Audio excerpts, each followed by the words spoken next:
नागरिकांचा बळी झालाच पाहिजे, निष्पाप नागरिकांचा बळी झालाच पाहिजे।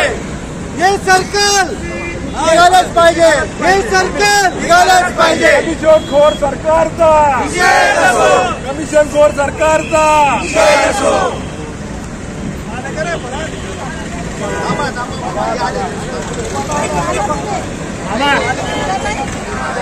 निष्क्रिय पालकमंत्र्यांचं करायचं काय? निष्क्रिय आमदाराचं करायचं काय?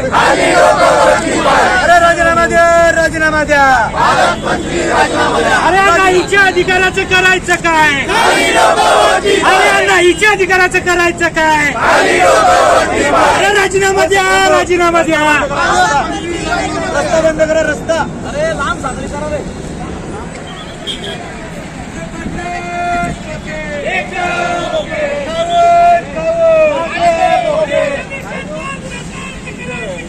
खाली डोकं वरती पाय, बळी घेणाऱ्या तिघा मंत्र्यांचं करायचं काय? खाली डोकं वरती पाय, निष्पाप नागरिकांचा बळी घेणाऱ्या तिन्ही मंत्र्यांचं करायचं काय? खाली डोकं वरती पाय। मुर्दाबाद, मुर्दाबाद, युती सरकार मुर्दाबाद, मुर्दाबाद, मुर्दाबाद, युती सरकार मुर्दाबाद, मुर्दाबाद, मुर्दाबाद, युती सरकार मुर्दाबाद। टक्केवारी सरकारचा विजय असो, अरे टक्केवारी सरकारचा विजय असो, अरे टक्केवारी सरकारचा विजय असो।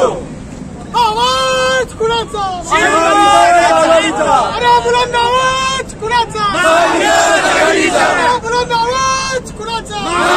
आघाडीचा, अरे कोण म्हणते देणार नाही? घेतल्याशिवाय राहणार नाही। अरे कोण? अरे आकाशवाणी का मौत का कुआ, हटाओ, जल्दी हटाओ, आकाशवाणी का मौत का कुआ।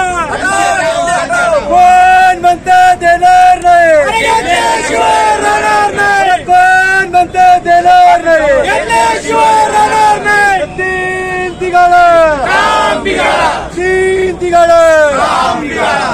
अरे नाही अधिकाराचं करायचं नाही।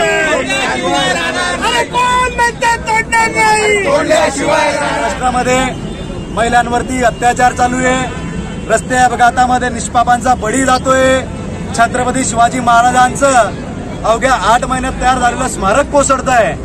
आणि आताची ताजी घटना जर बघितली असेल तर बदलापूरची ज्या 2 चिमुकलींवरती अत्याचार झाला त्याची, आणि त्याचबरोबरीने जळगाव शहरामध्ये 2 युवती गाडीवरून जात असताना महामार्गाच्या खड्ड्यात चुकवताना गेलेल्या बळीची आपण जर बघत असाल तर या ठिकाणी हे जे सरकार आहे हे अतिशय निष्क्रिय सरकार आहे, हे जुमलेबाज सरकार आहे, टक्केवारीचं सरकार आहे।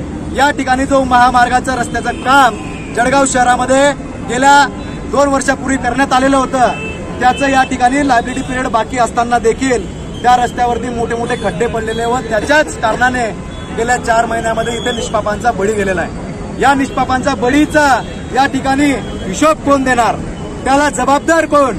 आमचं म्हणणं, जर मुख्यमंत्री संवेदनशील असतील तर त्यांनी जो गोवा मुंबई महामार्गावरच्या कॉन्ट्रॅक्टरवरती सदोष मनुष्यवधीचा गुन्हा दाखल करण्याचे आदेश दिले तर आमचं म्हणणं आहे की जळगाव शहर देखील या महाराष्ट्रातलाच एक जिल्हा आहे आणि या जिल्ह्यातच महामार्गाच्या खड्ड्यांमुळे या ठिकाणी गेल्या 4 महिन्यात 6 लोकांचा या ठिकाणी बळी गेलेला आहे।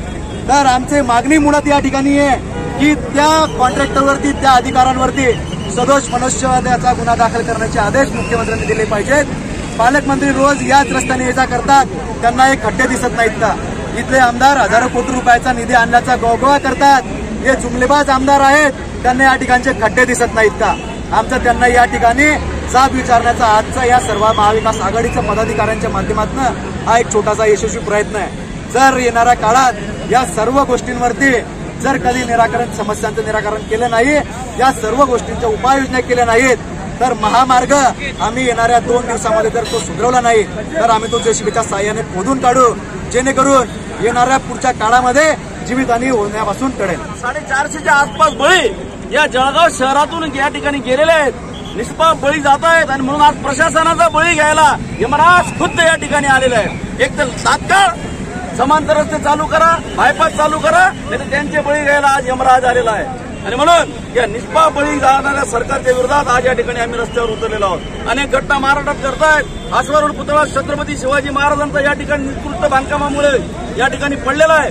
या राज्यामध्ये नगर विकास खातं, ग्राम विकास खातं, सार्वजनिक बांधकाम खातं एक भ्रष्टाचाराचं रान झालेलं आहे. 30-40% त्या ठिकाणी कमिशन घेतले जात आहेत. निकृष्ट कामे होत आहेत. अतिमहत्वाची कामं बाजूला ठेवली जात आहेत. ज्या कामामध्ये प्रचंड मलिदा मिळेल त्या कामाला प्राधान्य दिलं जात आहे. बायपास सारखी समांतर रस्त्यासारखी कामं बाजूला पडलेली आहेत आणि म्हणून जनतेचा बळी जातोय आणि त्याचा धिक्कार करण्यासाठी या ठिकाणी आम्ही आंदोलन करत आहोत. आणि प्रशासनाचा बळी घ्यायला यमराज आज या ठिकाणी आलं एवढं या निमित्ताने मी सांगतो.